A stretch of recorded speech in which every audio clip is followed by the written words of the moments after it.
திரும்ப இவ்வளவு தூரம் ஒரு நாகரிகமான அரசியல், பண்பாடான அரசியல் எல்லாம் பேசுறாருல்ல, ஒரு பொது மேடையில் அவங்க 2 பேரும் பேசுறதையும் அதுக்கு ஒரு சீரியஸா எடுத்துக்கிறாரு. விஜய் பண்ணுவது பித்தலாட்டம்னு பேசினாரு, கரூர்ல பண்ணது பித்தலாட்டம்னு பேசினாரு. இன்னைக்கு அவர் விஜய் மாதிரி ஒரு தலைவரே கிடையாதுன்னு போயிடுறாரு வைகோ. விஜயோட முதுகுல ஊழல் கரை கிடையாது. ஏன்னா இப்பதான் கட்சி ஆரம்பிச்சிருக்காரு, அதிகாரத்துல இல்ல. இன்னும் 2 வருஷம் அவர் ஆளட்டும், அவருக்கு பின்னாடி ஊழல் கரை வருமா வராதா? பேட்ஜ் வாங்குறதுக்கு 500 ரூபாய் தான் சார் ஃபீஸு. ஆர்டிஓ ஆஃபீஸில் 3000 ரூபாய் கேட்டிருக்காங்க. 1500 ரூபாய் கொடுத்துட்டு வந்திருக்காரு சார் அப்படின்னு சொல்லி, இது உண்மை, சத்தியமாக நடந்த உண்மை. அந்த டிரைவர் சொன்னார், என்கிட்ட சொன்னார். அப்போ கீழ்மட்டத்தில் எங்கே ஊழல் ஒழிஞ்சுது? அதை அதாவது விஜய் அரசு பாஜகவுக்கு எதிர்ப்புன்னா பல முஸ்லீம் ஆர்கனைசேஷன்ஸ்ட்ட நான் பல பேர்கிட்ட ஆர்கனைசேஷன் பேசும்போது அவங்க எதிர்ப்பு வெளிப்படையாக தெரியல சார். திமுகவை பார்த்து அவர் கேட்டார், பாசிசம் இருக்காங்களா, பாசிசமா பாயசமான்னு கேட்டார். இப்போ நம்ம விஜயை பார்த்து கேட்கலாம், நீங்கள் எதிர்க்கிறது, நீங்கள் இப்போ பாஜகவோட வச்சிருக்கிறது எதிர்ப்புன்றது, உங்கள் எதிர்ப்புன்றது பாசிசமா இல்லை பாயசமான்னு நம்ம அவரை கேட்க வேண்டியது. சரிமா டாக்கிஸ் நேயர்களுக்கு வணக்கம். நிறைகாலில் நாம் சிநேகிப்பவர் மூத்த பத்திரிகையாளர் திரு பிரியன் அவர்கள். வணக்கம் சார். விடுதலை சிறுத்தைகள் கட்சியினுடைய தலைவர் தோல் திருமாவளவன் அவர்கள் ரீசெண்டாக பேசினதில் திமுகவில் இணைந்த ஒரு விசிகா முன்னாள் எம்எல்ஏ நீங்கள் அவர் சேரணும்னு சொல்கிறப்போ இல்லைப்பா வேண்டாம்ப்பா, ஏன்னா நாங்களும் திமுகவும் விசிகாவும் 25 வருடங்களாக கூட்டணியில் இருந்திருக்கிறோம், விசிகாவை அழிக்க வேண்டிய எண்ணம் எங்களுக்கு கிடையாது, நீங்கள் வேற கட்சி பார்த்துக்குங்கன்னு அப்படின்னு சொல்லியிருக்கணும். ஆனால் எதிரியாக பாவித்து அவங்க விசிகாவை ஒழிக்கணுன்ற எண்ணத்தோட இது செயல்பாடு இருந்திருக்கு அப்படின்ற விமர்சனத்தை கடுமையாக முன்வைத்திருக்கிறார் திருமாவளவன் அவர்கள். நம்ம இது எப்படி பார்க்கறது? ஒரு புறம் இதை சொல்றாரு, இன்னொரு புறம் திமுகவும் தவைக்கவும் இணைந்து பாஜகவை எதிர்க்கணும் அப்படின்னு சொல்றாரு. எப்படி பார்க்கறது? அதாவது இதில் திமுக 2 விதமான ஒரு அணுகுமுறையை கையாண்டிருக்காங்கன்னு நினைக்கிறேன். அதாவது எலெக்ஷனுக்கு முன்னாடி பார்த்தீங்கன்னா வைகோட்டேருந்து மல்லை சத்யா பிரிஞ்சு போனார். மல்லை சத்யா பிரிஞ்சு போனோன்னு ஒரு திமுகவில் சேரணும்னு அவங்க ஆட்கள் விரும்பினாங்க. பட்டு வைகோ ப்ரெஷர் பண்ணார், மல்லை சத்யாவை சேர்க்கக்கூடாதுன்னு ப்ரெஷர் பண்ணார். அதனால திமுக என்ன முடியுது, மல்லை சத்யாவை சேர்க்கவே இல்லை. அவங்க தனி இயக்கம் ஆரம்பிச்சிட்டாரு. திமுகவோட தோழமை இயக்கமாக இருக்காரோ இல்லையோ திமுகவை எலெக்ஷன்ஸில் ஆதரிச்சார். அவர் திமுகவில் சேர்க்கல அவங்க ஆக்சுவலாக. பட்டு விடுதலை சிறுத்தைகள் தேர்தலும் போது திமுகவோட ஒன்றா இருந்தாங்க, ஒன்றா களமாடினாங்க, 2 இடங்களில் வின் பண்ணினாங்க. தேர்தலுக்கு அப்புறம் அவங்க தாவேகா கூட்டணிக்கு போயிட்டாங்க. இவர் அவர்கள் சொல்வது என்னன்னா, நான் எல்லா டெவலப்மெண்ட்ஸையும் நாங்கள் திமுக தலைமைக்கு இன்ஃபார்ம் பண்ணிட்டு தான் நாங்கள் போகிறோம், நாங்கள் இந்த மாதிரி நடக்குது, நீங்கள் பார்த்து செய்யுங்க. ஈவன் நான் தேர்தலில் போட்டியிடாதது கூட ஸ்டாலின் அவர்கள் சொன்னார், ரீகன்சிடர் பண்ணுங்க சொன்னார். உடனே ரீகன்சிடர் பண்ணி நான் வித்ட்ரா பண்ணிட்டேன். ஸோ ஆல்மோஸ்ட் நான் ஒரு நட்பு ரீதியாக தான் இருக்கேன், திமுகவோட நட்பு ரீதியாக தான் இருக்கேன். நான் அதிகாரத்தில் தாவேகாவோட ஆட்சியில் அதிகாரத்தில் பங்கு பெற்றால் கூட இன்னும் நான் திமுகவுடைய ஒரு நட்பு சக்தியாக தான் நான் இருக்கேன். அப்படி இருக்கும்போது இன்னும் நான் அந்த கூட்டணியில், தாவேகா கூட்டணியில் நான் அஃபிஷியலாக நான் சேரலை. அது சம்மந்தமான மீட்டிங் நடக்குது, நானும் அந்த இதில் போகல. தாவேகா கூட்டணியில் விடுதலை சிறுத்தைகள் கிடையாது. ஸோ இந்த சூழலில் நான் ஃபார் ஆல் பர்பஸ் நீங்கள் அந்த கூட்டணி அதிகாரத்துக்கு மாணிக்காக்கூர் என்ன சொல்கிறாரு, நீங்கள் அங்கே போய் தாவேக்காவில் நீங்கள் அதிகாரத்தில் பங்கெடுத்துட்டாலே நீங்கள் தாவேக்கா கூட்டணியில் இருக்கீங்கன்னு தான் அர்த்தம்ன்றார் அவர். யார் மாணிக்காக்கூர் சொல்கிறார்.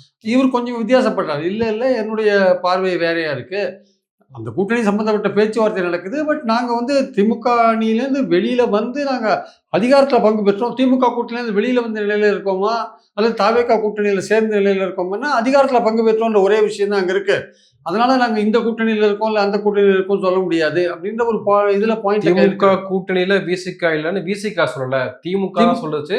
அதுக்கு காரணம் எங்களுடைய எம்எல்ஏவை அவங்க இணைத்து கொண்டதன் மூலமாக அது ப்ரூவ் ஆயிடுச்சு. அதாவது அவங்க ஏன் இணைச்சிருந்தாங்கன்ற பாயிண்ட் வருது இல்லைங்க ஆக்சுவலாக. இப்போ இந்த விஷயங்கள்லாம் நடக்குது இல்லை. அவர் போன மாதம் மே மாதம் 7-8 தேதிகள் நடந்த பல விஷயங்கள்லாம் திரும்ப பல விஷயங்கள் தொடர்ந்துன்னு சொல்கிறார். அவர் எல்லாத்தையுமே திமுக தலைமைக்கு இன்ஃபார்ம் பண்ணிட்டு தான் சொன்னால் கூட இது திமுக தலைமை ரசிக்காது. நீங்கள் சொல்லிட்டு தான் போனீங்க அப்படின்னா கூட விடுதலை சிறுத்தைகளுடைய நோக்கம் என்ன, அதிகாரத்தில் பங்கு பெறுவது. அதற்கான வாய்ப்பு வந்திருக்கு. இது அடுத்தது எப்போ வரும்னு நமக்கு சொல்ல முடியாது. ஸோ அதை அவங்க அவைல் பண்ணுறதுல ஒன்றும் தப்பு கிடையாது. அந்த விஷயத்தை அவைல் பண்ணுறாங்க. அவங்க திமுக கூட்டணியில் இருந்துட்டு வேண்டாம் இல்லை விஜய் நம்மளை முதல்ல மதச்சார்பற்ற சக்திகளான நம்மளை தான் கூப்பிட்டாரு, அதனால் நமக்கும் அதிகாரத்தில் பங்கு பெறணும்னு ஒரு எண்ணம் இருக்குது, அதனால் இது ஆப்பர்ச்சுனிட்டி அவைல் பண்ணிவிட்டு நம்ம போகலான்னு அவங்க போகிறாங்க. ஆனால் நீங்கள் என்னதான் நீங்கள் அரசியலில் சொன்னால் கூட திமுக அது மனதார அது விரும்புவாங்களான்னா விரும்ப மாட்டாங்க. அது அரசியல் கட்சி நாகரீகமான அரசியல், பண்பாடான அரசியல், அந்த மாதிரி அரசியல்லாம் நம்ம பேசலாம், பேசுறதுக்கு நல்லா இருக்கும். பட் திமுக என்ன பண்ணும், அதை அவ்வளோ தூரம் விரும்புவாங்கன்னு சொல்ல முடியாது. ஸோ அதனால் அவங்க வந்து ரைட்டு நீங்கள் போயிட்டீங்க, அப்போ அவங்களுக்கு என்ன ஆகுதுன்னா, சரி நீங்கள் போயிட்டீங்களா அப்படின்னா அவங்களால இழுக்கிற மாதிரி அவங்க அவங்களுக்குள்ள அதிருப்தியாளர்கள் இருக்காங்க. பன்னீர் பாபு இருக்கார் அதிருப்தியாளர். பன்னீர் பாபு சேரணுன்னு விரும்பும்போது அவரை சேர்த்துனது மூலமாக நீங்கள் எங்கள் கூட்டணியில் இல்லைன்னு திமுக சொல்கிற மாதிரியான விஷயங்கள் நடக்குதுன்றது நம்ம ஒத்துக்கிறோம். ஆனால் இவருடைய பார்வை என்னவா இருக்குன்னா வந்து திருமாவுடைய ஸ்டாண்ட் என்னவா இருக்குன்னா வந்து ஒரு இன்னும் கொஞ்சம் நாகரிகமான ஒரு பண்பாடான அரசியல் வந்து எடுக்கலாம். நம்ம இன்னும் திமுக கூட்டணியை விட்டு அபிஷியலாக வெளில வரல. நம்ம வந்து எல்லாமே ஒரு நட்பு ரீதியாக அவங்க கூட தொடர்பில் தான் இருக்கோம். நம்ம முன்னாள் அமைச்சர்கள் திமுக அமைச்சர்கள் கூட தொடர்பில் தான் இருக்கோம். நம்ம அதிகாரத்தில் பங்கு பெற்றோன்ற ஒரே காரணத்துக்காக நம்ம ஆளை இழுத்தது மூலமாக நீங்கள் எங்கள் கூட்டணியில் இல்லை, நீங்கள் வெளில போயிட்டீங்கன்னு திமுகவே உணர்த்த ஒரு விஷயத்தை தான் அவங்க பண்ணுறாங்க அவங்க அப்படின்னு அவர் சொல்கிறார். அப்போது திரும்ப எதிர்பார்க்குற மாதிரியான ஒரு பண்பாடான விஷயங்கள் அங்கே இல்லை. அவங்க வந்து இவர் போனதாக அவங்க விரும்பலைன்னு தான் ரொம்ப பிளைனாக போனால் நீங்கள் போய் அங்கே அதிகாரத்தில் பங்கு பெற்றதை ஒரு சந்தர்ப்பவாதமாக இவங்க பார்க்குறாங்க. ஆக்சுவலாக திமுக பார்க்க ஒரு பக்கம் விஜய் வந்து மதச்சார்பற்ற கட்சிகளை வந்து அணுகினாரு, அதுவே வந்து நல்ல விஷயம், பாசிட்டிவ் அப்படின்னு எடுத்துக்கிட்டோம்னா அதுதானே உள்ளார நோக்கமே. அது திமுக கூட்டணியை உடைக்கணும் அப்படின்றதான நீண்ட நாள் திட்டமாகவே தாவேக்காவோட திட்டமாக இருந்தது. அதுதானே நீங்க நடந்திருக்கு. இல்லை சார், அவர் வந்து பாஜகவோட கூட்டணி கட்சிகளை அணுகலைன்னு சொல்கிறதே பொய். ஆக்சுவலாக விஜய் எல்லாம் முதல்ல அணுகிட்டார். பழனிசாமி அணுகிட்டு அவர் பழனிசாமி புதுச்சேரியில் போய் எல்லாத்தையும் பேசிட்டு பழனிசாமி வச்ச டிமாண்ட் என்ன தெரியுமா, நான் முதல்வர், என்கிட்ட 47 பேர் இருக்காங்க, நான் முதல்வர், நீங்கள் வெளில நீங்கள் துணை முதல்வராருங்க, நம்ம அமைச்சரவை அமைக்கலாம். 47 பேர் இருந்தால் கூட நாங்கள் ஆதரிச்சா தான் நீங்கள் பண்ண முடியும். நாங்கள் ஒரே கட்சி, நாங்களும் நீங்களும் பண்ணால் என்ன முதலமைச்சராக வைங்க. குமாரசாமி மைசூரில் இருந்தார்ல, பிஜேபி சப்போர்ட் பண்ணாங்க இல்லையா, அந்த மாதிரி இருங்க அப்படின்னு அவர் இப்போ இவர் மகாராஷ்டிராவில் ஷிண்டே இல்லையா, அந்த மாதிரி என்ன முதலமைச்சர் சொன்னாங்க அந்த மாதிரி. ஆமாம், அது நடந்து அந்த முயற்சி நடந்து அது அவர் விஜய் ஒத்துக்காத அப்பதான் அந்த இதை தள்ளி போட்டு அதுக்கப்புறம் தான் இவங்க கிட்ட வர்றாரு. ஆக்சுவலா அப்புறம் தான் இவங்களுக்கு லெட்டர் எழுதுறாரு, இவங்களை வந்து ஆதரவு கேட்கிறாரு, எல்லாம் பண்றாரு. அவருடைய முதல் நோக்கம் வந்து பாஜகவுடைய கூட்டணி கட்சியான அதிமுக வந்து தான் இருந்தது. அவர் எடுத்த உடனே இவங்க கிட்ட வரல. அந்த எபிசோட வந்து விட்டுறாங்க கம்ப்ளீட்டா. அதுக்கப்புறம் ஒரு எபிசோட் நடந்தது என்னன்னா வந்து அதிமுகவை ஆட்சியில உட்கார வச்சு திமுக ஆதரிக்கிற ஒரு விஷயம். அது இப்ப பல கட்சிகள் திமுக கூட்டணியிலிருந்து வெளில போறதுக்கு அதை பயன்படுத்துறாங்க. ஈவன் அதிமுகவில் இந்த அதிருப்தியாளர்கள் வெளில வரத்துக்கும் அந்த காரணத்தை பயன்படுத்துறாங்க. நம்ம பாக்குறோம். நம்ம முதல்ல இந்த விஷயம் நடந்து போச்சு, புதுச்சேரியிலவே எல்லாம் பேசியிருக்காங்க. அதனாலதான் அதிமுக என்ன பண்ணாங்க, 25 பேர் நம்ம ஏற்கனவே பேசியிருக்கோம், நம்ம அங்க போலான்னு தான் கிளம்பினாங்க. அவங்களுக்கு தூரதிருஷ்டம் 32 பேர் கிடைக்கல. கடைசியில கட்சி தாவல் தடை சட்டத்துல மாட்டிக்கிட்டு திருப்பி மன்னிப்பு கேட்டு எடப்பாடிட்டே போனாங்க. எடப்பாடிட்டு சில பேர் வந்து ரிசைன் பண்ணிட்டு தாவே கலையை சேர்றதை நம்ம பார்க்குறோம். அதனால நம்ம பாயிண்ட் என்னன்னா வந்து திமுகவுடைய கூட்டணி கட்சிகளை அவர் அப்ரோச் பண்ணது 118 கண்டிப்பா எனக்கு காமிக்கணும்னு கவர்னர் சொன்ன பிறகுதான் வந்து அங்க அதிமுக வந்து நான் தான் முதலமைச்சர்னு பழனிசாமி சொன்ன பிறகு இவருக்கு வேற வழி இல்லை, திமுக கூட்டணி கட்சிகளை அணுக வேண்டிய கட்டாயத்துக்கு தள்ளப்படுறார். காங்கிரஸ் போயிடுச்சு 111, 107 111 போயிட்டாங்க. அதுக்கப்புறம் வந்து இவங்க யார் விடுதலை சிறுத்தைகள் 2, அப்புறம் கம்யூனிஸ்டுகள் 2, கம்யூனிஸ்ட் வெளியில 4, 4 2 6, ஐயுஎம்எல் 2 8, அமமுக 1 9, 111 9 120 அவங்களுக்கு வந்தது. அதனால அப்படிதான் வந்ததே தவிர எடுத்த உடனே அவங்களுக்கு 2 குறிக்கோள் இருந்தது. ஒன்று வந்து திமுக கூட்டணியை உடைக்கிற ஒரு விஷயம் இருந்தது. திமுக கூட்டணியை உடைச்சிட்டாங்க. இப்போ கிட்டத்தட்ட ஆல்மோஸ்ட் உடைச்சிட்டாங்க. அது வந்து திமுக எப்படி சார் ரசிப்பாங்க? தன்னுடைய கூட்டணி காங்கிரஸ் மேலே ஏற்கனவே திமுக கோபமாக இருக்காங்க. சரி, ரொம்ப நம்பிக்கையாக இருக்கிற விடுதலை சிறுத்தைகள், கம்யூனிஸ்டுகள் அல்லது ஐயுஎம்எல் போன்றவர்கள் போகும்போது திமுக வந்து நிச்சயமாக அவங்க விரும்ப மாட்டாங்க. அவங்க வந்து வெளிப்படையாக நாகரிகமான அரசியல், பண்பாடான அரசியல்லாம் பேசினா கூட அடிப்படையில் வந்து அது it won't be like that. அதனால அவங்க வந்து இப்போ என்ன பண்ணுறாங்க, பன்னீர் பாபு போன்றவர்கள் வந்து விடுதலை சிறுத்தைகள் இருக்கிற விஷயத்தை பண்ணுறது மூலமாக நாங்கள் வந்து நீங்கள் எங்கள் கூட்டணியில் இல்லை, நீங்கள் கிளம்பி வெளில போயிட்டீங்கன்ற அந்த ஆங்கிள்லேருந்து அவங்க டீல் பண்ணுறாங்க ஆக்சுவலாக. அதனால இவருடைய திருமாவுடைய இது பாலிடிக்ஸ் வந்து இன்னும் கொஞ்சம் வந்து ஒரு நாகரிகமான ஒரு பண்பாடான பாலிடிக்ஸு, கொஞ்சம் ஒரு வித்தியாசமான பாலிடிக்ஸ் அப்படின்னு அவர் நினைக்கலாம். ஆனால் யதார்த்தமான பாலிடிக்ஸு, ஒரு கழுத்தை நெரிக்கிற பாலிடிக்ஸ் அது கிடையாது. தமிழ்நாடு பாலிடிக்ஸ் எப்போதுமே வந்து ஒரு எதிரிகள்லாம் கழுத்தை பிடிக்கிற பாலிடிக்ஸு, பிடிக்கலைன்னா ஒரேடியாக ஓரம் கட்டுற பாலிடிக்ஸு, இதுதான் இங்கே நடக்குது ஆக்சுவலாக வந்து. ஆனால் இதில் திரும்ப இப்போ திமுகவை ஒரு எதிர் மனப்பான்மையிலேருந்து பார்க்க ஆரம்பிச்சிட்டாரோ. ஏன்னா குறிப்பாக சில சீமான் குறித்து மறைமுகமாக விமர்சனம் பண்ணியிருந்தார். கலைஞருடைய பேனா சிலையை வந்து உடைப்புன்னு சொன்ன ஒருத்தர் கூட வந்து குஞ்சி குழாவிட்டு இருக்காங்க அப்படின்னு ஸ்டாலின் சீமானுடைய சந்திப்பை வந்து மேற்கொள்ளிட்டு பேசுறாரு. அப்போ எதிர்நிலையிலிருந்து திமுக விமர்சனம் பண்ண ஆரம்பிச்சிட்டார்ல. ஏதோ ஒரு ஃபங்க்ஷனில் வந்து உதயநிதி சீமானும் பக்கத்தில் கொஞ்சம் பேசுகிறாங்க சார். அதில் அவர் பேசும்போது என்ன சொல்கிறாரு, சோஃபா பின்னாடி எல்லாரும் போயிட்டாங்கன்ற ஒரு வார்த்தையை பயன்படுத்திட்டு சீமானோட அவர் பேசிட்டு இருக்காரு. அது வேற மற்றபடி எதுவும் தனிப்பட்ட முறையில் ஒரு சந்திப்பு நடந்த மாதிரி எனக்கு எதுவும் தெரியல. அதாவது உதயநிதிக்கும் சீமானுக்கும் தனிப்பட்ட முறையில் ஒரு மேடையில 2 பேரும் பக்கத்துல உட்காந்து ஒரு பொது நிகழ்ச்சியில தான் அவங்க பேசுறாங்க. திருமண நிகழ்ச்சி தான். திருமண நிகழ்ச்சியில 2 பேரும் பேசுறாங்க. கௌதமனோட குடும்ப திருமண நிகழ்ச்சியில அவங்க பேசுறாங்க. அதனால அது நம்ம பெருசா எடுத்துக்க வேண்டாம். திரும்ப வந்து இவ்வளவு தூரம் ஒரு நாகரிகமான அரசியல், பண்பாடான அரசியல் எல்லாம் பேசுறாருல்ல, ஒரு பொது மேடையில அவங்க 2 பேரும் பேசுறதையும் அதுக்கு சீரியஸா எடுத்துக்கிறாரு. உதயநிதி வந்து திமுக சார்பா பேசக்கூடிய ஆள் கிடையாது. பேச வேண்டிய ஒரு ஸ்டாலின். அதை விட்டு ஏன் சீமான் கூட நீங்க ஏன் போனீங்க? சீமான் இப்படிலாம் பேசினார், அப்படிலாம் பேசினார் அப்படிலாம் அதெல்லாம் பார்த்தா முடியுமா? அப்போ வைகோ கூட தான் வந்து விஜய் பண்ணுவது பித்தலாட்டம்னு பேசினாரு. கரூர்ல பண்ணது பித்தலாட்டம்னு பேசினாரு. இன்னைக்கு அவர் விஜய் மாதிரி ஒரு தலைவரே கிடையாதுன்னு போயிடுறாரு வைகோ. சரி, இந்த அரசியல்வாதிகள் வந்து வன்னியரசு என்ன பேசினாரு? கோழை விஜய் ஒரு கோழைன்னு பேசினாரு வன்னியரசு. இன்னைக்கு என்னாச்சு? இன்னைக்கு என்ன நிலைமை? அதே விஜய் கூட அமைச்சரவையில் இருக்காரு அவரு. பாலிடிக்ஸ்ல வந்து அன்னன்னைக்கு என்னென்ன சூழலோ அதுக்கேற்றபடி முடிவுகள் எடுக்கும்போது நீங்க கடந்த காலத்துல பேசின பல விஷயங்கள் அந்த பேக்கேஜை வந்து நீங்க கேரி பண்ணிட்டு போனீங்கன்னா காரியம் நடக்காது. இப்போ சீமானோட திமுக கூட்டணி அமைக்குதுன்னா நம்ம இதெல்லாம் காமிக்கலாம், இதெல்லாம் பேசி காமிக்கலாம். ஒரு பேனா சிலையை உடைப்பேன்னாரு, பெரியார் ஒரு மண்ணுன்னாரு. அவர் கூட கூட்டணியா? பெரியாரை தான் உங்க தலைவராக வச்சிருக்கீங்க. இப்போ விஜய் சீமானோட கூட்டணி சேர்ந்தாருன்னா நீ பெரியாரை வழிகாட்டியா வச்சிருக்கீங்க, பெரியாரை மண்ணுன்னு சொன்னாரு, அவர் கூட கூட்டணி வச்சுக்கலாம்னு கேட்கலாம். திமுக சீமானோட கூட்டணி சேர்ந்தா என்னப்பா இது பெரியாரையே மோசமா பேசினாலும் அவர் கூட வச்சிருக்கேன்னு ஒரு கொள்கை கோட்பாடு எதுவுமே கிடையாதான்னு கேட்கலாம். நம்ம ஒரு பொது நிகழ்ச்சியில உதயநிதியோடு சேர்ந்து பேசும்போது திருமாவளவன் வந்து அது ஒரு பொது நிகழ்ச்சி, ஒரு நாகரிகம் பற்றி 2 பேரும் பக்கத்துல உட்காந்துருக்காங்க. அது வந்து நம்ம அவ்வளவு சீரியஸா பார்க்க வேண்டாம். நம்ம வந்து இன்னும் கொஞ்சம் உயர்ந்த அரசியல் நம்ம எதிர்பார்க்கிறோம் தமிழ்நாடு பாலிடிக்ஸ்ல. அது திமுக இல்ல உண்மைதான். திமுக இல்ல. பன்னீர் பாபு அவங்க சேர்த்திருக்க வேண்டிய அவசியம் இல்லை.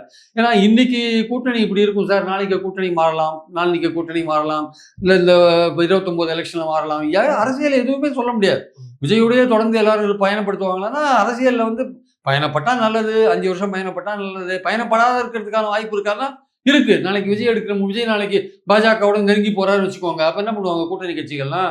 விஜய் பாஜக சொல்ற பல விஷயங்களை கேட்கிறாரு. அவங்களோட பலவிதமான ஒரு முடிவுகளுக்கு ஒரு ஆதரவு தெரிவிக்கிற மாதிரியான ஒரு தோற்றம் தெரியுதுன்னா அப்போ இவங்க என்ன பண்ணுவாங்க? திமுக கூட்டணி கட்சி. அமைச்சர் மரிய வில்சனே ஒன்று சொல்றாரு. அதாவது இனிமேல் தமிழ்நாடு அரசியல்ல பெண்கள் பாதுகாப்பும் ஊழல் ஒழிப்பும் தான் 2 தான் பிரதான முக்கியமா இருக்க போகுது.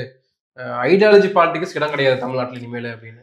தெரியல, அவர் நிதியமைச்சராக இருக்காரு. அதனால அவரை பற்றி நம்ம அதிகமாக விமர்சனம் பண்ண வேண்டிய அவசியம் இல்லை. அவர் அரசியலுக்கும் புதுசாக தான் இருக்காரு. அவர் எந்த காரணத்தினால அவர் சேர்த்து நிதியமைச்சராக்கினாங்கன்னு நமக்கு தெரியல. ஆக்சுவலாக வந்து அவருக்கு வந்து மக்களுடைய வளர்ச்சி அதெல்லாம் இந்த டெவலப்மெண்ட்டுன்னு ஒரு பாலிடிக்ஸ் இருக்குன்னு தெரியாது அவருக்கு. அந்த டெவலப்மெண்ட்டை பற்றி பேச மாட்டாங்களா? அரசியல் கட்சிகள் வாக்குறுதி கொடுத்துருக்காங்க, அதை நிறைவேற்றணுன்ற ஒரு விஷயம் இருக்கா? தெரியாதா? இது பெண்கள் பாதுகாப்பும் வந்து இன்னொரு விஷயம் என்ன சொல்றீங்க? ஊழல் ஒழிப்பு எல்லா காலகட்டத்திலையும் எல்லா கட்சிகளும் பேசிட்டு இருக்கிற ஒரு விஷயம் தான். அது வந்து இன்னைக்கு நேற்றுக்கு பேசலை, பல காலமாக பேசப்பட்டது தான். ஊழல் பண்ணாத கட்சிகளை யாராவது ஒருத்தர் சொல்லுங்க. இன்னைக்கு விஜய்க்கு ஊழல் கிடையாது சார்.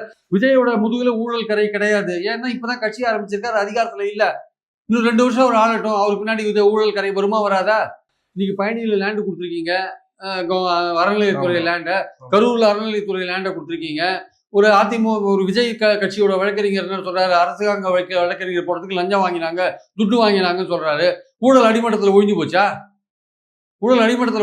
சார்? கேட்டா வந்து வைகோ சொல்றாரு ஊழலே ஒழிஞ்சு போச்சா? எங்க ஊழல் ஒழிஞ்சு போச்சு? எப்படி ஒழியும்?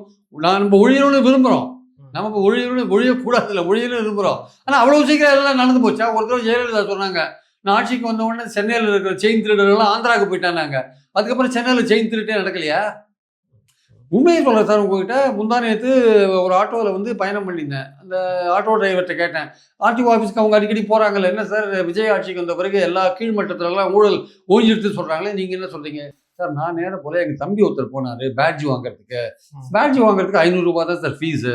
ஆர்டிஓ ஆஃபீஸில் 3000 ரூபா கேட்டிருக்காங்க, 1500 ரூபா கொடுத்துட்டு வந்திருக்காரு சார் அப்படின்னு சொல்லி. இது உண்மை, சத்தியமாக நடந்த உண்மை. அந்த டிரைவர் சொன்னார், என்கிட்ட சொன்னார். அப்போ கீழ்மட்டத்தில் எங்கே ஊழல் ஒழிஞ்சுது?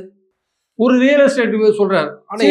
முதலமைச்சரும் சொல்லுவாங்க சார், அவங்க 1008 சொல்லுவாங்க. மீடியால வந்து நெரேட்டிவ் செட் பண்றாங்க சார். இது நான் உண்மையே சொல்றேன். ஒரு ப்ரமோட்டர் சொன்னார், சிஎம்டியோட பல வருஷமா டீல் பண்றவர். சார் இதெல்லாம் எந்த ஒரு கவர்மெண்ட் மாறினாலும் முதல்ல 1-2 மாசம் அதிகாரிகள் அப்படிதான் இருப்பாங்க. ஏன்னா இந்த அமைச்சர் எல்லாருக்கும் அந்த லஞ்சம் பத்தின விஷயங்கள்லாம் அவங்க தெளிவா சொல்றதுக்கு 2-3 மாசம் ஆகும். அந்த பார்ட்டி ஃபண்ட் எப்படி கலெக்ட் பண்ணுறது, எப்படி விஷயங்கள்லாம் அந்த நுவான்சஸ்ன்னு ஆங்கிலத்தில் நுவான்சஸ்ன்னு ஒரு வார்த்தை இருக்குது. அந்த நுணுக்கங்கள் இருக்குல்ல, அந்த நுணுக்கங்கள்லாம் சொல்லிக் கொடுக்குறது 2 மாதம் ஆகும். அது வரையும் எல்லாமே ஒரு டல்லாக தான் இருக்கும். இந்த டல் பீரியடை வச்சுட்டு விஜய் ஆட்சியில் எல்லாமே ஒழிஞ்சு போச்சுன்னு சொல்லக்கூடாது சார். ஒரு 6 மாதம் கழிச்சு நீங்கள் என்ன கேளுங்க, அப்போ நான் இது ஒழிஞ்சுதா இல்லையான்னு சொல்கிறேன். நாங்கள் என்ன தான் ஆன்லைனில் அப்ளை பண்ணாலும் அவங்க என்ன பண்ணுவாங்க, நீ கொடுத்த இந்த ரெக்கார்ட் சரியில்லை, உடனே you are requested to come to the office and எக்ஸ்பிளைன்னு போடுவாங்க. நான் அங்கே போனேன்னா டைரெக்டாக ஃபேஸ் டு ஃபேஸ் கான்டாக்டில் அப்போ தான் எங்களுக்கு வந்து தெரியும் நாங்கள் என்ன பண்ணணும், அவங்க என்ன கேட்பாங்கன்னு அப்போ தான் எங்களுக்கு தெரியும் சார். இதெல்லாம் வந்து எடுத்த உடனே 2 மாதத்துக்குள்ள ஊழல் வந்து தாசில்தார் ஆஃபீஸில் ஓஞ்சி போச்சு, ஆர்டிஓ ஆஃபீஸில் ஓஞ்சி போச்சு, இல்லை வேற ஒரு ஆஃபீஸில் பத்திரப்பதிவில் ஓஞ்சி போச்சுலாம் சொன்னால் அதெல்லாம் நம்புறதுக்கான தேவையே இல்லை அப்படின்னு அவங்க சொல்கிறாங்க. உண்மை சார், அது உண்மை, யதார்த்த நிலைமை. நம்ம வந்து ஊழல் ஒழியக்கூடாதுன்னு சொல்லலை. எந்த ஒரு கவர்மெண்ட் சேஞ்ச் ஆகி வந்தாலுமே ஒரு 2 மாதம் அப்படி தான் இருக்கும். இந்த பீரியட் அப்படி தான் இருக்கும். எல்லா ஆஃபீஸ்லையும் அப்படி தான் இருக்கும். அது 2 மாதத்துக்கு அப்புறம் ஒரு 7-8 மாதம், 1 வருஷம் கழிச்சு நீங்கள் பார்த்தீங்கன்னா உண்மையிலேயே ஓய்ஞ்சுதுன்னா எல்லாரும் சந்தோஷப்படுவாங்க. பெண்கள் பாதுகாப்புன்றது இன்னைக்கு நேற்றுக்குள்ள எல்லா ஆட்சிகளையும் பெண்கள் பாதுகாப்பை பற்றி பேசின்னு தான் இருக்காங்க. இப்போ போக்சோ ஆக்ட் வந்திருக்கு, பலவிதமான ஈவ் டீசிங் ஆக்ட் வந்திருக்கு, பலவிதமான ஆக்ட் இங்கே இருக்குது. ஆக்சுவலாக எல்லாமே பெண்கள் பாதுகாப்பை மையப்படுத்தி தான் வந்திருக்கு.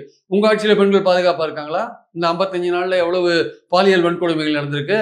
உங்கள் எம்எல்ஏ மேலே பாலியல் புகார் இருக்கு, உங்க எம்எல்ஏ மேலே பாலியல் புகார் இருக்கு, உங்க கட்சிக்காரங்க பல பேர் மேல பாலியல் புகார் இருக்கு. உங்க ஆலந்தூர்ல இருக்கிற உங்க கட்சிக்காரர் ஒருத்தர் வந்து ஒரு அம்மா வந்து தொடர்ந்து பாலியல் தொல்லை கொடுத்தாருன்னு செய்தி வந்து பேப்பர்லாம்.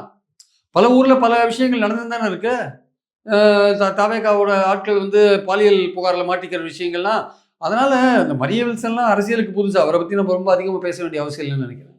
இதுல அடுத்தபடியாக இந்த அரசியல் ரீதியாக நிறைய சட்ட முடிவுகளை எடுக்கிறாங்க. குறிப்பா திமுக இன்றைக்கு வந்து திமுக வழக்கறிஞர்கள் போயிட்டு ஆளுநரை சந்திக்கிறது.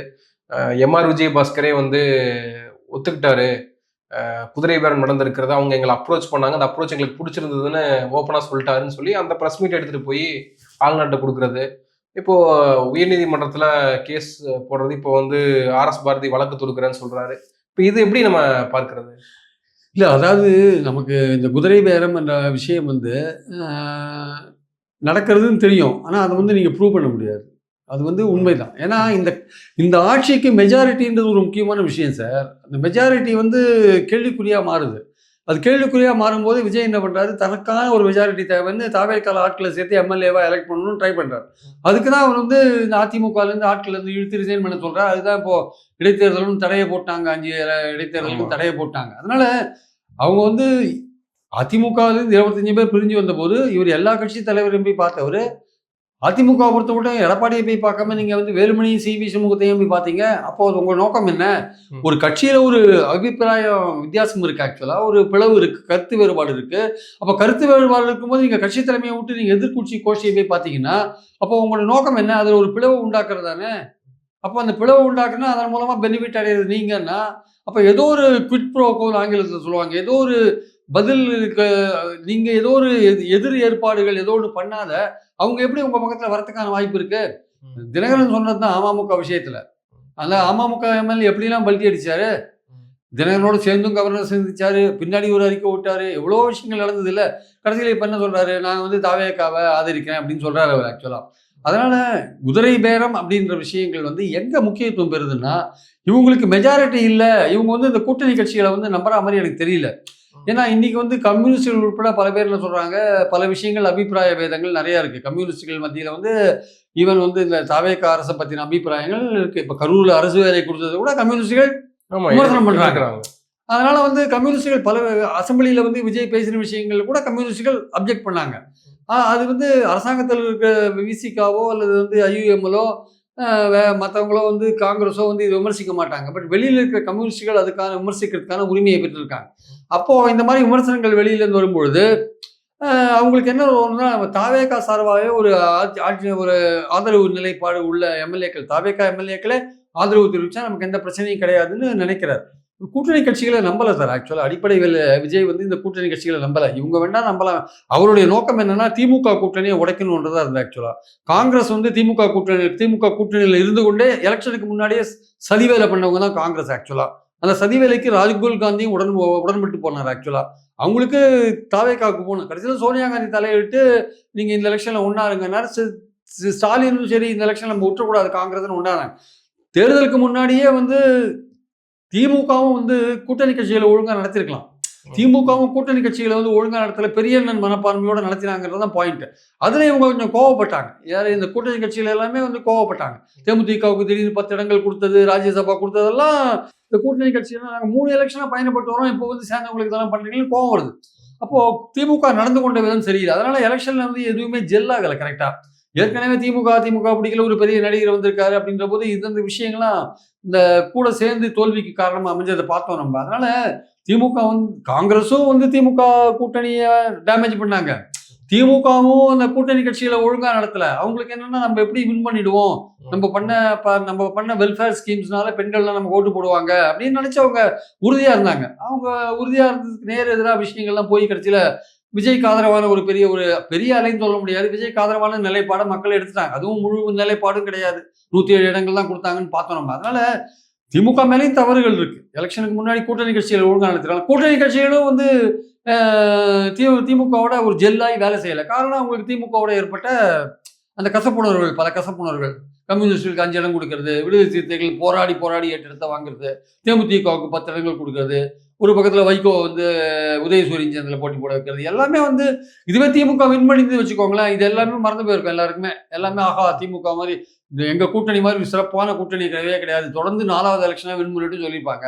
இது தோற்று போகவே ஒரு புதிய சக்தி ஒன்று வரவே எல்லாருக்குமே வந்து அங்க போறது வந்து ஈஸியா இருக்கவே ஒரு ஆல்டர்னேட் இடம் கிடைக்கிறதுனால திமுக விட்டு வெளில போறதுக்கு ஈஸியான. முந்தியெல்லாம் திமுக விட்டு அதிமுக தான் போவீங்க, இப்ப திமுக விட்டா தமாகவுக்கு போகலாம், அதிமுக விட்டா தமாக. ஒரு இடம் இருக்குல்ல, போறதுக்கு ஒரு இடம் இருக்கிறதுனால அவங்களுக்கு வந்து ஈஸியா இருக்கு, ஒரு குறைய சொல்லிட்டு போறது ஈஸியா இருக்கு. திமுக மேலேயே அதுல வந்து சில குற்றச்சாட்டுகள்லாம் இருக்கு. அவங்களும் வந்து தேர்தலுக்கு முன்னாடி ஸ்டாலின் வந்து கூட்டணி கட்சிகளை இன்னும் நல்லா ஹேண்டில் பண்ணியிருக்கலாம். நம்ம கூட 3 எலெக்ஷனா கூட வராங்க, இது ஒரு குரூஷியலான எலெக்ஷனு, விஜய்னு ஒருத்தர் வந்திருக்காரு, நம்ம ரொம்ப ஜாக்கிரதையா டீல் பண்ணணும் அப்படின்னு பண்ணியிருக்கலாம். அவர் வந்து விடாப்பிடியா ஏதோ தாங்கள் வின் பண்ணுவோம் அப்படின்ற எண்ணத்துல அவங்க செயல்பட்டாங்க. அது கொஞ்சம் சரியா எடுபடலை. ஆக்சுவலா கூட்டணி கட்சிகள் வந்து ஒரு மகாபலிபுரத்துல ஒரு கூட்டம் ஒன்று தவைக்க தலைமையில போட்டாங்க. அன்னைக்கு வந்து 5 ஆண்டு கவலைப்பட வேண்டிய அவசியம் இல்லை, 5 ஆண்டு காலம் இந்த ஆட்சி கண்டிப்பாக நடத்தி முடிக்கப்படும் அப்படின்னு விஜய் அவர்கள் சொன்னதாக தகவல் வந்தது. ஆனால் இப்போ இடையில் நிறைய பேர், இப்போ அனிதா ராதாகிருஷ்ணன் வந்து 6 மாதத்துல வந்து என்ன வேணா நடக்கலாம் அப்படின்னு அவர் சொல்றாரு. அதிமுக எம்எல்ஏ பாலாஜி, ராஜேந்திர பாலாஜி வந்து அவர் சொல்றாரு, ஸ்டாலின் கோவப்பட்டாருன்னா இந்த ஆட்சியை கவுந்துரும் அப்படின்னு சொல்றாரு. இப்போ ஏன் இதை சொல்லிக்கிட்டே இருக்காங்க? ஒரு மைனாரிட்டி அரசுன்றனால இந்த பேச்சுகள் வருதா, இல்லை இது இயல்பு தானா? இல்லை இது அரசு மைனாரிட்டி அரசுன்றதுனால இந்த பேச்சு வர்றது இயல்பான ஒரு விஷயமா பார்க்குறேன். பட் ஆனால் இது மாதிரி சொல்றதுல ஒன்றும் அர்த்தம் கிடையாது. ஏன்னா குறைஞ்சது இன்னும் அடுத்தது உள்ளாட்சி தேர்தல் முடிகிற வரையும் இதுக்கு இது பெரிய டேமேஜ் இந்த கூட்டணிக்கு இருக்கிற மாதிரி எனக்கு தெரியல. ஏன்னா இந்த கூட்டணி கட்சிகள் எல்லாமே இப்போ சேர்ந்ததுக்கு ஒரு காரணம் வந்து உள்ளாட்சியிலையும் நம்ம கட்சிக்காரங்களுக்கு பதவிகள் வாங்கி தரணும் அப்படின்ற ஒரு நோக்கம் அதில் இருக்கு. அடுத்தது பார்லிமெண்ட் எலெக்ஷன் வரும், பார்லிமெண்ட் எலெக்ஷன்ல வேணா சேஞ்ச் வருமே தவிர அடுத்த அதுக்கு இன்னும் 3 வருஷம் இருக்கு. ஆக்சுவலா உள்ளாட்சி எலெக்ஷன் இந்த ஒரு வருஷத்துக்குள்ள வந்துடும். வர பிப்ரவரிக்குள்ள எல்லா உள்ளாட்சிக்கும் எலெக்ஷன் நடத்தியே ஆகணும் கண்டிப்பா. அதுல எல்லா மாநகராட்சி, நகராட்சி, பேரூராட்சி, ஈவன் பஞ்சாயத்து யூனியன் எல்லாமே வர பிப்ரவரிக்குள்ள எல்லாமே காலி ஆயிடும். இப்பவே பல பஞ்சாயத்துகளில் காலி ஆயிடுச்சு. ஆக்சுவலா வந்து இது ஸ்பெஷல் ஆஃபீஸில் போயிட்டு இருக்கு.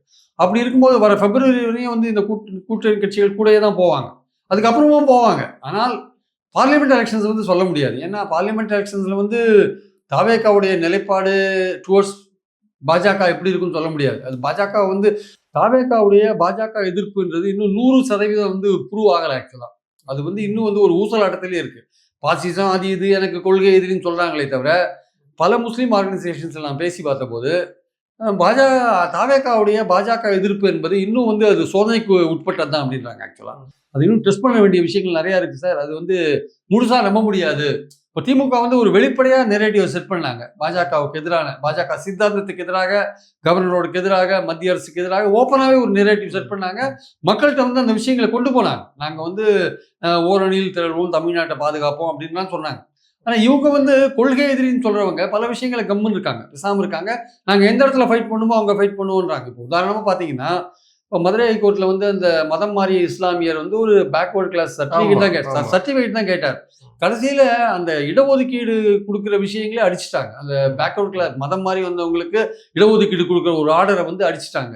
அது வந்து ரொம்ப சீரியஸான ஒரு கான்சிக்வன்ஸ். அதுக்கு சரியாகவே அவங்க டீல் பண்ணலை. அப்போதான் ஆட்சிக்கு வந்தாங்களா இல்லை வந்து அந்த கவர்மெண்ட் வந்து கோர்ட்டில் சரியாக ப்ரொசீட் பண்ணலையா என்னன்னு தெரியல. முஸ்லீம் நிறுவன ஆர்கனைசேஷன்ஸ்லாம் ரொம்ப கோபமாக இருக்காங்க, சரியா ப்ரொஜெக்ட் பண்ணல. இப்போ இது வந்து அப்பீல் போயிருக்காங்க. இது வந்து அப்பீலில் வந்து என்ன மாதிரியான ஒரு பாரதூரமான விளைவுகளை உண்டாக்குன்னு சொல்ல முடியாது. ஏன்னா அடிப்படையில் வந்து 3.5% பிசியில் இருக்கு. ஆமா. அது அதுல எங்காவது கை வச்சிட போறாங்களான்னு ஒரு பயம் இருக்கு எல்லாருக்குமே. ஏன்னா இது வந்து ஏதோ ஒரு விஷயத்துல ஆரம்பிக்கிறாங்க. இங்க ஆரம்பிக்கிற விஷயங்கள் வேற விதமா போய் முடியறதுக்கான வாய்ப்பு இருக்கு. அப்போ அவன் கம்யூனிட்டி சர்டிஃபிகேட் கேட்டவனுக்கு நீங்க அந்த ஆர்டரையே நீங்க இது பண்றீங்க. மதம் மாறி வந்தவனுக்கு கிடையாதுன்னு ஒரு அந்த போட்ட ஆர்டரே அடிச்சிருக்கும் போது, இந்த ஆர்டரை சேலஞ்ச் பண்ணி மேல போகும்போது அடிமடியிலேயே கை வைக்கிற மாதிரியான விஷயங்கள் அங்க மேல நடந்துருச்சுனா என்ன பண்றது? அதனால முஸ்லீம் ஆர்கனைசேஷன்ஸ் எல்லாம் யோசிக்கிறாங்க. இவங்க அப்ப இங்கேயும் சரியா ப்ரொஜெக்ட் பண்ணல. அதே மாதிரி பக்ரீத்துக்கு முன்னாடி மாடு பலியிடுறதுக்கு தடை ஆமா. போட்டாங்க. அங்கேயும் சரியா ப்ரொஜெக்ட் பண்ணல. ஏன்னா வக்கீல்கள் நியமனமே இல்ல. வக்கீல்கள்ல ஒழுங்கா நியமனம் இல்ல. அவங்க போய் சரியா ஆஜராகல. முஸ்லீம்களை பொறுத்த மட்டும் பக்ரீத்துக்கு வந்து மாடு பலியிடுறது அதை வந்து குர்பானின்னு சொல்றாங்க. தியாகமா அது தியாக திருநாளா இருக்கிறதுனால பலியிட்டு எல்லாருக்கும் கொடுப்பாங்க அவங்க. அதை வந்து தடை பண்ணிட்டாங்க முக்கியமான ஒரு விஷயத்த. அதையும் இவங்க சரியா ரியாக்ட் பண்ணல. ஸோ பல விஷயங்களை வந்து இப்போ எஃப்சிஆர்ஏ ஆக்ட்னு ஒன்று இருக்கு. கிறிஸ்துவ என்ஜிஓ நிறுவனங்களை பாதிக்கிற மாதிரி வெளிநாட்டு நன்கொடை வாங்குற நிறுவனங்கள் எஃப்சிஆர்ஏ ஆக்ட்ல வந்து அவங்கள வந்து ஒரு வலைக்குள்ள கொண்டுறாங்க, ஒரு நெட்டுக்குள்ள கொண்டுறாங்க. அவங்கள கொண்டு வந்து பல கட்டுப்பாடுகளை கொண்டுறாங்க. எந்த இடத்துல நீ எந்தெந்த ஆக்டிவிட்டி நீ பண்ணலாம் பண்ணக்கூடாதுன்றதுலேருந்து உன்னோட சொத்தை நான் பறிமுதல் பண்ற வரையும் கொண்டு போறாங்க. அமித்ஷாட்ட போயிட்டு பிஷப்ஸ்லாம் போய் சொல்றாங்க. சொன்னா கூட அவர் என்ன சொல்றாரு, உங்க கிறிஸ்துவ நிறுவனங்கள்லாம் 3000 கோடி தான் வாங்குறாங்கன்றார். மொத்தம் 15,000 கோடி வருதுன்றார். ஆனால் 15,000 கோடி வாங்குறது 3000 கோடி தவிர 12,000 கோடி வாங்குற நிறுவனங்கள்லாம் வேற மதத்தை சேர்ந்த நிறுவனங்களுக்கு பெரிய கட்டுப்பாடெல்லாம் இருக்காது. கிறிஸ்துவ நிறுவனங்கள்லாம் பூத கண்ணாடி போட்டு பார்ப்பாங்க. முஸ்லீம் நிறுவனங்கள்லாம் பூத கண்ணாடி போட்டு பார்ப்பாங்க. அவங்களுக்கு தான் எல்லா விதமான சட்டம் பொதுவா இருக்கும். ஆனா யாருக்கு நீங்க அப்ளை பண்ணுவீங்கன்னா கிறிஸ்தவர்களுக்கும் முஸ்லீம் நிறுவனங்களுக்கும் அப்ளை பண்ணுவீங்க. அதுல பிஷப்ஸ்க்கு தெரியுது நல்லா. அவங்க போய் அமித்ஷாட்ட சொல்றாங்க. ஆனா இங்க வந்து விஜய் வந்து இவரை நம்பி எல்லா கிறிஸ்டியன்ஸும் ஓட்டு போட்டிருக்காங்க. ஆனா இவர் வாயை திறக்கிறாரா? வாயை திறக்கல. அப்ப இவருடைய நிலைமை இல்லை ஆக்சுவலா. இப்போ பாஜக எதிர்க்கு குரல் கொடுக்குறாரா? யூஜிசியில் 5 மெம்பர் சேர்க்கலான்னு ஒரு உயர்கல்வித்துறை அமைச்சர் சொல்றார். யூஜிசி ரெப்ரஸன்டேட்டிவ் வந்து அந்த துணைவேந்தர் தேர்தல் கமிட்டியில போட்டா அது மத்திய அரசுடைய அந்த போக்கை ஒத்துக்கிற மாதிரி இருக்கும். அவங்களுக்கு உட்பட்டதா ஒரு விஷயமா இருக்கும். அது சேர்க்கக்கூடாது அப்படின்ற விஷயத்த மற்ற கட்சிகள்லாம் சொல்லும்போது விஜய் அரசு வந்து இல்ல அப்படின்ற மாதிரி கவர்னர் சொல்றத பழைய ரவி சொன்னதை வந்து திமுக வேண்டான்னே சொன்னாங்க. அதுக்காக கோர்ட்டுக்கெல்லாம் போனாங்க. சுப்ரீம் கோர்ட் ஸ்பெஷல் பவர்ஸ்ல இருந்து எல்லாத்தையும் மசோதாலாம் பாஸ் பண்ணாங்க. கடைசியில உள்ளூர்ல இருக்கிற ஒரு கோர்ட் வேற ஒரு அந்த ரூல்ஸ் போடும்போது வேற ஒரு விஷயத்துல உள்ள போயிட்டு அது இப்போ தொங்கல்ல நிக்குது ஆக்சுவலா வந்து. அப்படி இருக்கும்போது இந்த அஞ்சு பேர் சேர்க்கலான்னு ஒரு விஷயம் வரும்போது அது வந்து பழைய மாநிலம் வந்து தன்னுடைய உரிமையை இழக்கிற மாதிரி ஒரு விஷயம். மாநில அரசோட பல்கலைக்கழகங்கள் நியமிக்கல யூஜிசிக்கு என்ன ரோல் இருக்கு? மத்திய அரசே இப்போ வந்து மாத்துறாங்க. யூஜிசி, ஏஐசிடிஇ இதெல்லாம் வந்து ஆல் இண்டியா அந்த ஆல் இண்டியா டெக்னிக்கல் கவுன்சில், அந்த எஜுகேஷன் கவுன்சில், அதெல்லாம் இப்போ அந்த அமைப்புகள்லாம் யூஜி எல்லாமே மாறுது. ஐஐடி, ஐஐஎம்லாம் எல்லாத்தையும் சேர்த்து ஒரு ஒரு பொது அமைப்பா ஒன்று பண்றாங்க. அந்த பொது அமைப்புல உயர்கல்வித்துறையில அந்த அமைப்பு வந்து மாநிலங்களோட எல்லா உரிமையும் பறிக்குது. அதுல இவங்களுடைய ஸ்டாண்ட் என்ன? விஜயோட ஸ்டாண்ட் என்ன? உண்மை தெரியாது. எதுவுமே விஜய் வாயை திறக்க மாட்டார் சார். அது கேட்டா வந்து அவர் பேசுவாரு. இந்த லா மினிஸ்டர் இருக்காரு நிர்மல் குமார் பேசுவாரு.